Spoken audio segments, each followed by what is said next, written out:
ভাবো তো, একটা সকাল সবকিছু স্বাভাবিক, কিন্তু খুব অদ্ভুত কিছু শুরু হয়ে গেছে, যেটা বদলে দেবে পুরো পৃথিবী।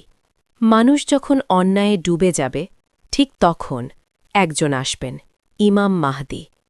তিনি আবার পৃথিবীতে ন্যায় ফিরিয়ে আনবেন। কিন্তু এই শান্তি বেশি দিন থাকবে না। আসবে সবচেয়ে বড় পরীক্ষা, দাজ্জাল। তার এক চোখ, কিন্তু তার ফিতনা পুরো দুনিয়াকে অন্ধ করে দেবে।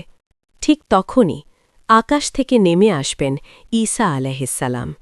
তিনি শেষ করবেন সেই অন্ধকার। কিন্তু বিপদ এখানেই শেষ না। দেয়াল ভেঙে বের হবে ইয়াজুজ মাজুজ। তারা সবকিছু ধ্বংস করে ফেলবে, যেন থামানোর কেউ নেই। তারপর আকাশ ঢেকে যাবে ঘন ধোঁয়ায়। মানুষ শ্বাস নিতে কষ্ট পাবে। চারদিকে শুধু আতঙ্ক। একদিন সূর্য উঠবে পশ্চিম দিক থেকে। সেই দিন তওবার দরজা চিরতরে বন্ধ হয়ে যাবে।